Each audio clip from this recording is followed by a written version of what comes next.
Competition can't keep up, they're starting to frown. What are we even doing here? What are we even doing here? We're taking the crown. Jack and Sam talking Celtics and breaking it down. Competition can't keep up, they're starting to frown. What are we even doing here?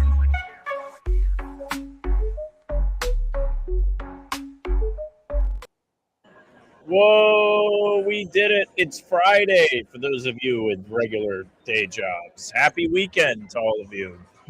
We're here. First of two, first night of a back-to-back Celtics Raptors. And, just two of the Eastern two conference contenders, two playoff teams. About to go at it. Little bummer is no Scotty, no Brandon Ingram, no Glow. Dave typo. He's gonna say Baylor's gonna have 30 points or something. I guarantee. He had the B is there. I guarantee you the rest of that text was supposed to say it's Baylor Shireman is going to play well tonight. Something like that. I'd put my house on it. Yes. You have retained your house, brother. He has two houses. Oh, he bet his house. He gets another one. Yeah, he has two houses. That's how you start doing real estate. Me. Friend of mine would say that you go to the casino, you put your entire house on black, then you just had two houses. It's that simple. Well, who's that, Ray? Wait, there's no Scotty, no BI. Anybody else? Correct. That's the only two that Darko had to say. Darko, who is always an interesting pregame interview. I do feel bad because all I can do is think of Despicable Me, Gru, when he's talking to us. But I looked over and saw you smiling, and I knew immediately that's why you're smiling. He gives good answers. It's just that it's not even the accent. It's just the pitch of his voice and everything sounds exactly like Steve Carell doing Gru. Yeah, Mamu had a big game against the Celtics last time, Bruce. He was a monster on that game in Toronto. What a motherfucker he was. Yeah, those guys, Pirtle and Hepburn. I didn't look out. Oh, Pirtle and Hepburn. Chucky Hepburn. Okay. Then I remember. I think his first year when Scotty Barnes was trying to be an all-star, and like he went on that crazy rant. He was like, Scotty Barnes is all-star. Like he was just upset, and that shit was. I was like, you know what? I like Darko now, but he's a great coach, but Toronto, no Barnes, no Ingram, no Pirtle. It's gonna be pretty tough for them tonight with all those injuries. I do like what CMB has been able to do in these past couple of games where he's basically been the center, but without Scotty and BI, this would be tough for them. Yeah, Joe got asked about CMB before the game today, actually, and basically said they just need to game plan and box out for him. He's been a monster on the offensive glass. But yeah. Toronto is not like a pushover team even without those two guys. So still going to be wary of it. Still going to come to play. We saw how much that got to them on Wednesday when they lost to a Jokic-less Nuggets team. Not to say nobody played. Like, it's not the one where it was, them beating the Sixers with no Murray and no Aaron Gordon and, like, the whole lineup being out. They had most of their guys. Speaking of most of our guys, very special treat for all of you here today. We're going continental. Jake Eisenberg, first to the floor here. Welcome in. Always a treat. Jake, hello. Hello. It looks like I might be coming in with a bit of lag, so hopefully I can sort You've this recovered. out quickly. But here, we're good. Turbulence is gone. Recovered. As the lag expert doing my best myself. Sam in France.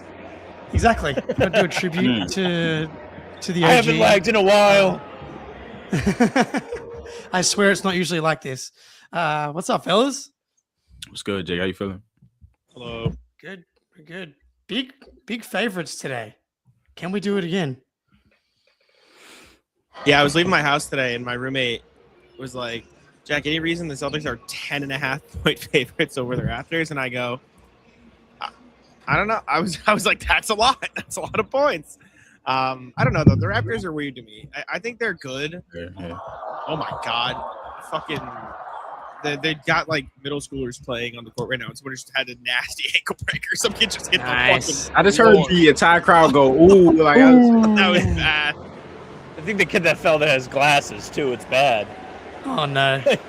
I can see it on the TV right behind Sam. Yeah, you can see a little bit. Yeah. Got the replay. Oh, no. Okay. They zoomed in on him. I know Ingram's out.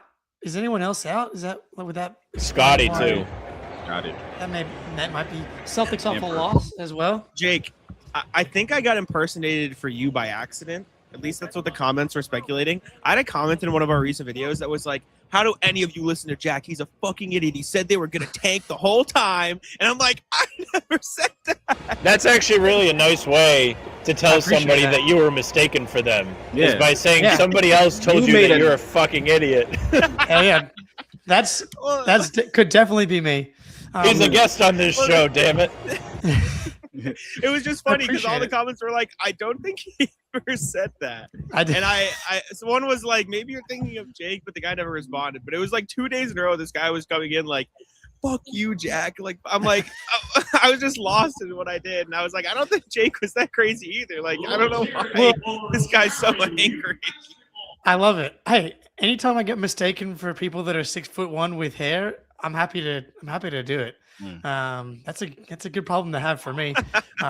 What I am enjoying is that even the most optimistic people can be accused of being doomers at the moment. Like, even if you had 45, 46, 47 wins, you're still 5 wins off the pace right now. Exactly.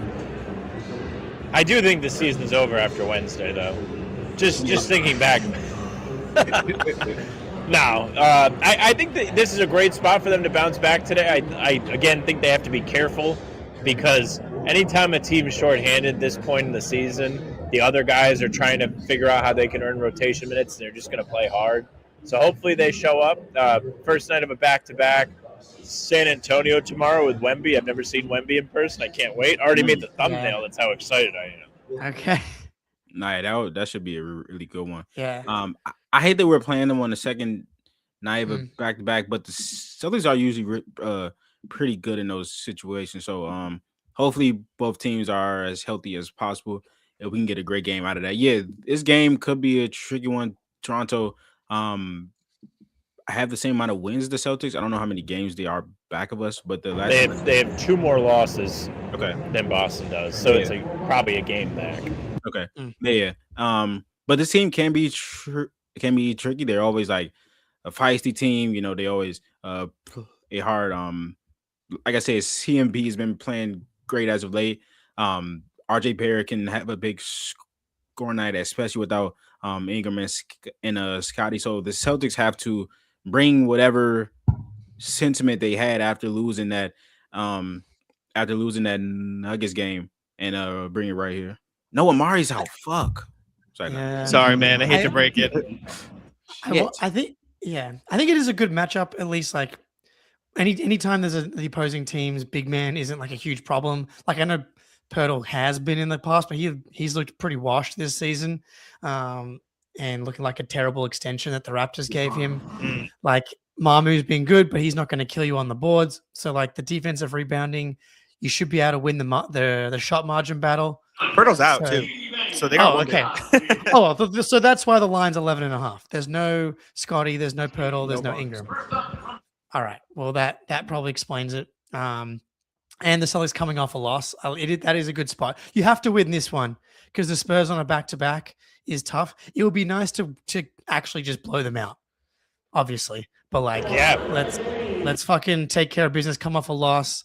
I wonder if teams start to switch more because the Nuggets did probably the best job of anybody this season. I thought of like bringing the worst version out of Jaylen Brown, staying home, making him beat you one-on-one, bringing late help whenever he turns his back. Like the amount of times Jaylen like jumped in the air and threw the ball behind his head, that was the most uncomfortable I think he's looked all year. And you got guys like Jamal Shed, a few bigger wingy type bodies that could maybe replicate that. I'm not sure if we'll see that from Toronto, but that's what I would be doing a lot as long as Tatum's still not here. Switch everything, make Pritchard, Derek, Jaylen beat you off the dribble, late help, try and flip the shot margin battle back in your direction.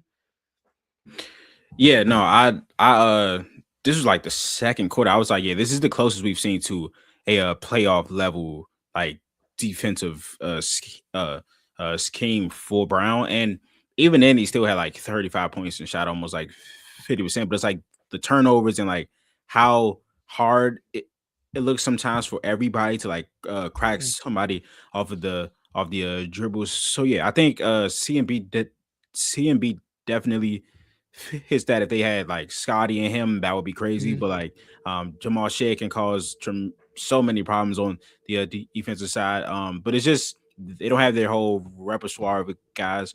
I think Jacoby Walter in theory can be a good defender, but we just don't know about a lot of these guys on the team yet. So I think the Nuggets might have put something on tape for a lot of teams. That hey, you just play if you have the personnel to switch everything, which not a lot of teams have. So that's the thing that's on the side of us. But that was a pretty eye-opening game, and I think Brown has to continue to go through that to get to like the tip top, because he's playing at an MVP type level. But like that game is like, okay, there's still things to tweak, and he can get even.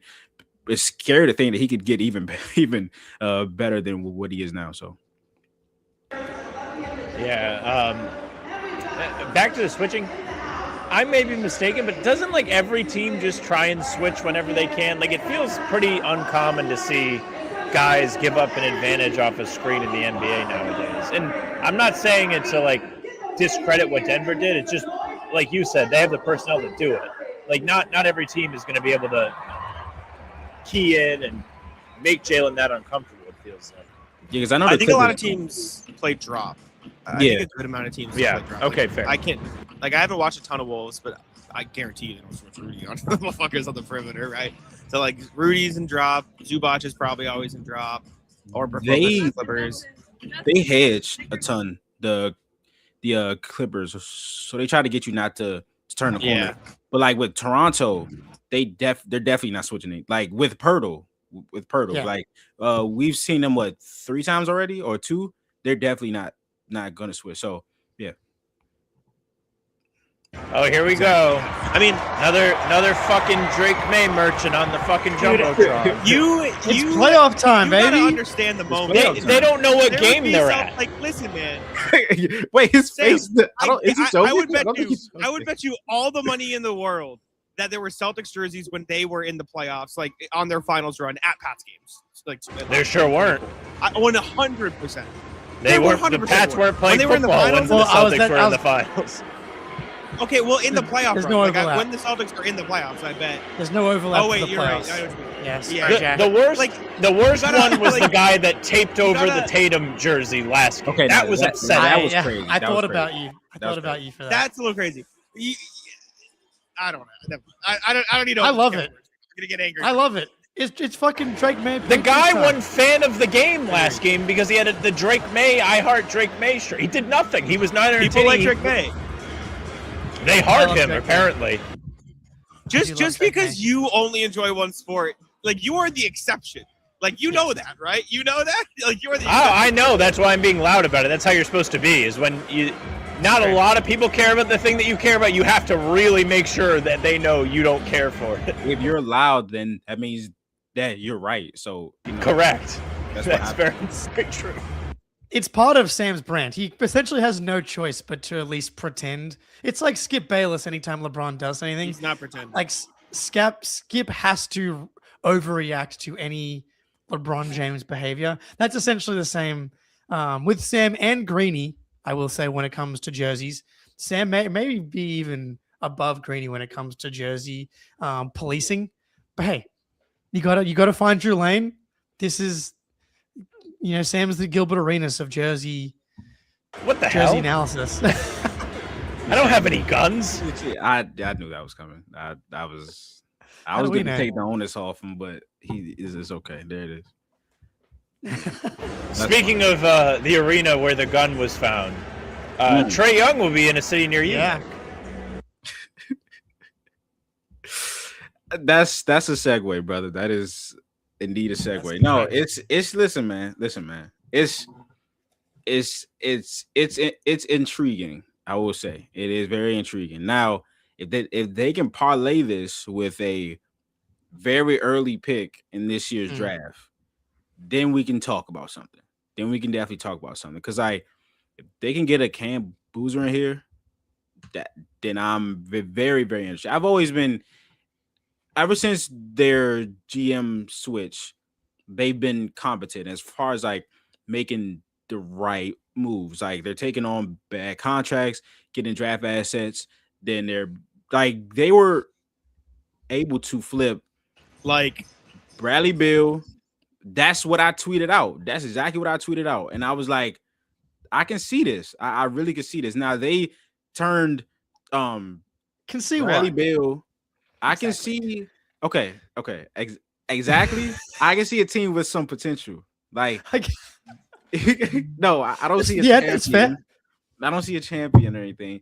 But like, if you have a team with Trae Young, that's the type of size and versatility that you would need around him. Like everybody on that team, except for Trae Young, is above 6'7". Oh my God, they're above 6'7", and they're versatile. They can play defense, and they can shoot the ball, except for Koulibaly. But yeah. So that's what I see. I see a team that has switching for some Trey Johnson, then. and then Throw Trey Johnson. Johnson, and then Carrington. Like there's something there, but only Can if- they I get think that Trey could be a Mann? really good basketball team. Can they get another Really one? good. really good. I Really disagree good. that. Don't put me with- Oh, but in like the I think they could be really good. in 2 to 3 Any- years, maybe, bro. Like yeah, actually. like in several years. I think any, this is my thing. Any backcourt, like, with I- Trae Young and Trey Johnson is a fucking disaster defensively. No, but that's why you put Koulibaly in the backcourt. Why you got one guy out there? Come You on. got Koulibaly, you got George. My thing is, I don't think Trae Young is that good. However, I can think that while also acknowledging that he is one of the best playmakers in the NBA, like elite passer, incredible offensive ability. And I think if you put him in a situation where he doesn't have to be the best player, or maybe even the best top 2 players, like if we're talking another Alex Sarleep or Trey Johnson or whatever you want to say, like whoever they find, if Cam Boozer can be a 1A and then you get Trae Young to be like a 2, maybe a 2B, whatever, then I can start seeing a world where you can make it make sense. But do I think that you should do that while also paying him $50 million? Probably not. That's where we get into it. That's why it falls apart for me. And also, it's like he has no expectations as of now. There's no expectations, right? And I think he just lost a lot of burst that he used to have, and that's kind of why he's like declining and shit. So if his money can decline with his decline, then maybe we can talk about something. But they're not tied to him for a super long time. If this does not work, they're not tied to him, right? So if he can just play, give these guys easier shots, I think it'll be worth it for at least 2 years, but we'll just have to see. But it is intriguing, especially for the price that it was at. Jack, care to comment? At least it's free. Right, at least it's free. Oh, there's an average 20. Okay, Jimmy J. Jack, don't take that serious. Jack. Jimmy Okay, J's you're right. crazy. I'm not Jack, getting raised. hey. You're right. Thank you. You're right. My bad. Don't do that. No comment. Thank you. D White, isn't D White basically averaging 20 right now? No.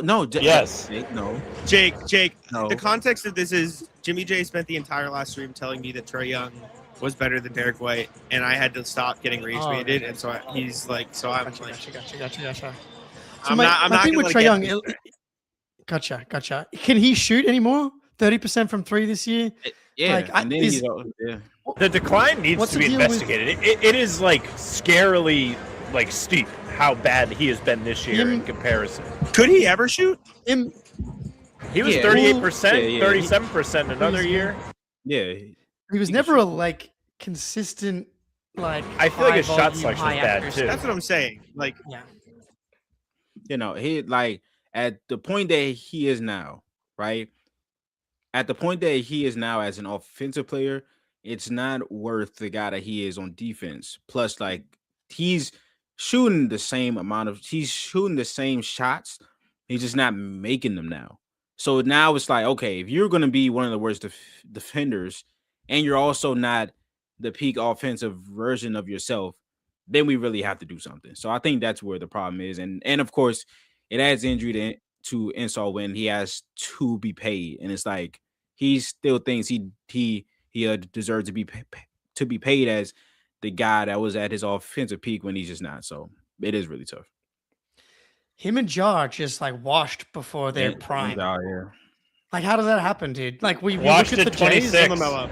I can relate. It's well, LaMelo, like, he can't even freaking LaMelo's not washed, brother. Stop this. like he just can't stay Came off the healthy. bench. You're a LaMelo fan? I'm not a I LaMelo fan, I wouldn't say I'm a LaMelo fan, but but Yeah, I would he's say gonna he's get traded less for what washed. Trae Young got traded for in like 2 years. They should. nah. Man, I'm if you telling watch you. the right night on LaMelo, I still think it looks good. Whereas I haven't seen Trey or Ja look. How many years Good. into Trae's career was his conference finals run where he looked amazing versus where LaMelo's at now? Well, I bet it's That was 3 or 4. pretty. That was 5 years ago 4. now. It was so I think that was LaMelo's his problem fourth is year. health. It was Trae's 4th year. Yeah, 20, And what 2021, 22, I believe. year is LaMelo in now?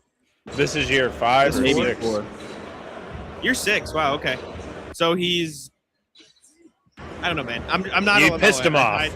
No, I'm See not what a you've LaMelo done. guy, Nick left. Nick left. But No, he definitely he's- closed the wrong tab. I've been there. Luka, you could probably put into this category too. Washed. Yeah. I think the Bro. difference is washed. Sorry, I accidentally clicked on the wrong tab. Yep. Go back and watch the Clippers series from the bubble in Luka. That was his peak. Completely different player, completely different burst, athleticism. He's legitimately washed. I love this. More of this. Me and Nick met at the. No, sorry. Oh. Hey, sorry. My bad. We used to have one player that was better than Luka. Now we have two already. And we have a guy named Luca that's better than Luca. He's certainly a better Same build, everything. Same build is actually kind of crazy. I think ours is in better shape, honestly. He is. He worked really hard to be in good shape. Yeah. Noah did a whole article on it. Yeah, Dude, so. the every Lakers like I don't know how it's funny. Like they're fourth in the West, and I've watched all the Lakers games. They've won one time since I've watched them. They're been 13-0 in like crunch time games. Like Yeah, they're I don't always watch- I in haven't close seen any of games, them. and they keep getting away with it. I do think that's a haven't- skill, though. Like as much as Yeah, it's fun, called you I get do more think that free is a throws skill. than any other team times 2. I like Yeah. this going. But it'll And then JJ goes up there and whines that they don't get any free throws. he's horrific on the podium. It's You think he'd be better? He's used to the microphone. yeah. He's No like the self-awareness. Draymond of the coaching world, where you love him if he's on your team, and if he's on any other team, he's the fucking worst. I think the fans, especially with the interview stuff, are turning on him too now. So it's like, oh my god, I'm tired of hearing this stuff and this like extreme stuff. Like I've definitely seen Lakers fans kind of like, because there was a game that they lost, and he was like, yeah, this is gonna be the hardest practice ever. This is like they're gonna, and then I think DeAndre Ayton, like after it was like, Who's the hard for me. perfect player for this? yeah, perfect. But he's like, was it hard for me? Like, Yeah. what? Come on, dude. So I don't know. Let's get in there. You can only be Joe Mazzulla in the media if you're going to be Joe Mazzulla in the coaching world, and I don't know if JJ's gotten there yet. And also, I just think Joe's like that. You're muted. Yeah, he's Joe is authentic. like Joe is terrible. You're You're muted. muted.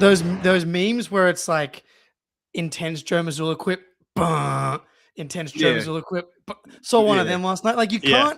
can't. He's one of one. Where like the Jaylen Brown. Did you talk to him about his injury? No. Have you talked to him? Kind of. Like how was the conversation? Couldn't really understand him. It's like Kind of mumble. it's just fucking That awesome. shit was funny. That shit was What'd funny. you tell the refs? I just told them happy holidays. You know, to yours and theirs, and you never want to miss a chance to tell people you love them. It's like this guy is the king. Yeah, the Lakers. 2 press point conferences differential- ago. Go ahead. So go ahead. I was gonna say 2 press conferences ago. He walked in, saw we were all cold, looked at me wearing my jacket, and just laughed. I was like, "What the fuck?" He's all time. It's hilarious. He's awesome. But yeah, the Lakers point they do that every year. I want to see back-to-back years they've had like a really bad point differential compared to their record. And I do think that the clutch thing is real in the regular season. The problem is you start playing real teams in the playoffs and teams that are game planning for you. And it's like, oh, by the way, you have so many holes defensively, and Jaden McDaniels gets to shoot 90% for an entire series when he's being guarded by Luka Doncic, and the series is over before you can blink.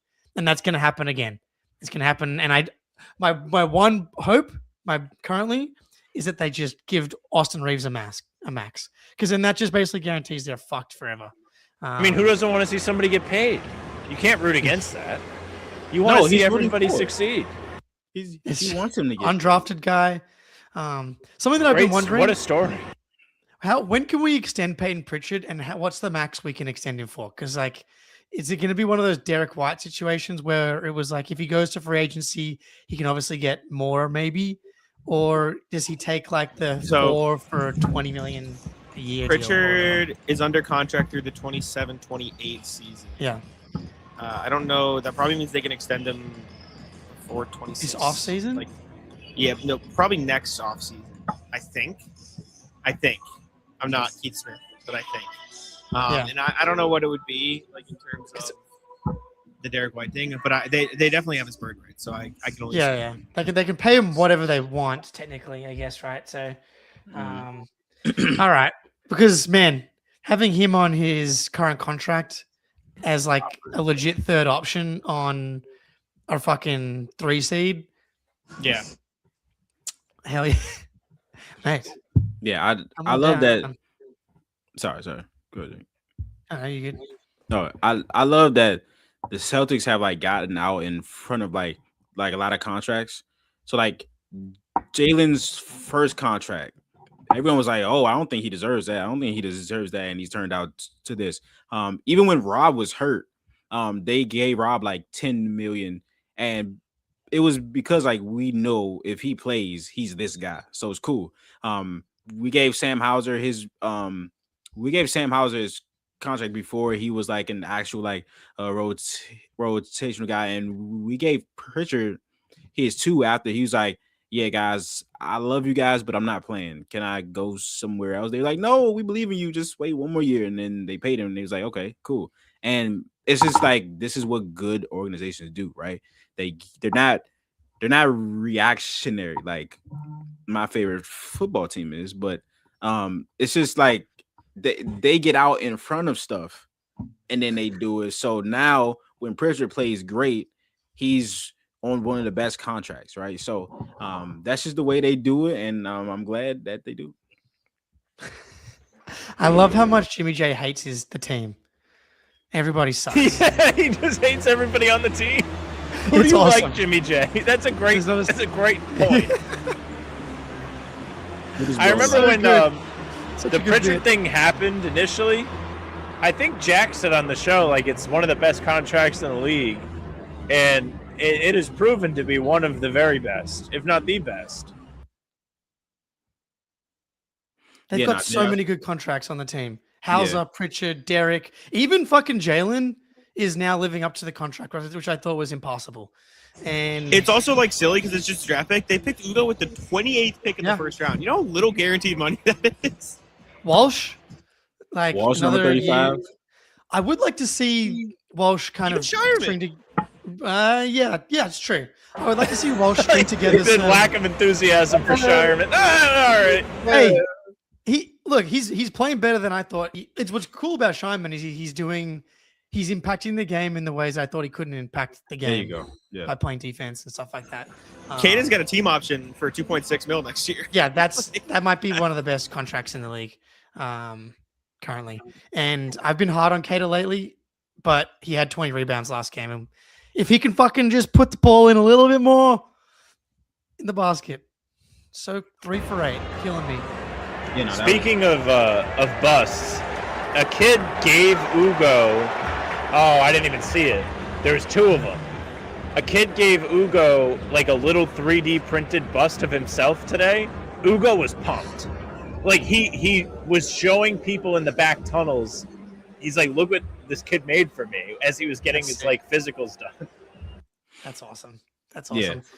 Ugo's so much fun, dude. I love his rebound. I love everyone's. I can see the rebounding utopia in the future of the Celtics.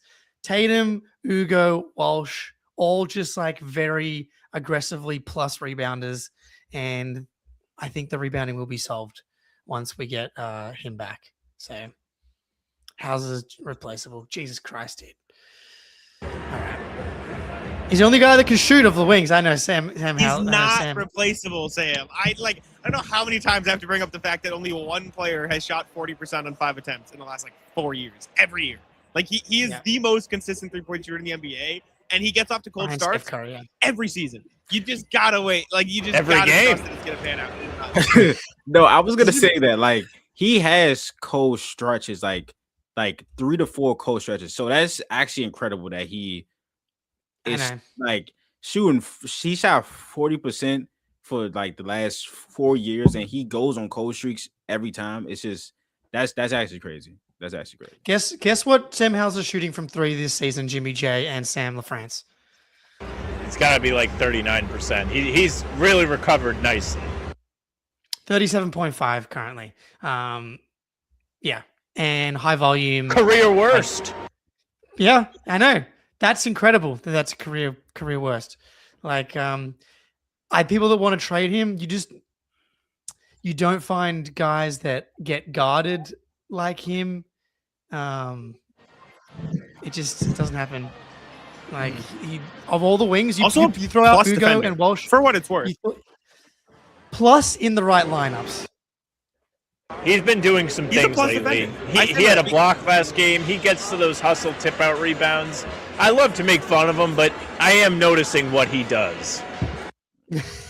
Big development here on how about them on how about them Celtics. Sam finally acknowledges what Sam Hauser does. Yeah, incredible. Since start of December, he's shooting 41.4% from 3. Seventh man. What's wild is championship team. We're finally in that stretch that Jack just mentioned is the 0-10 game he had at Fiserv in Milwaukee. So, to his credit, he has been pretty consistent in that stretch. All right, well, we should wrap it. They're about to do both national anthems. Jake, Nick, plug whatever you'd like. Once you're done, I'm going to hit end stream. We'll mute here, but go ahead and plug away. First to the floor. Catch you soon. Shout out first to the floor, Nick NBA on YouTube, Nick NBA YT on Twitter. Appreciate y'all. I just got 3 things to say. God bless our troops. God bless America. And gentlemen, start your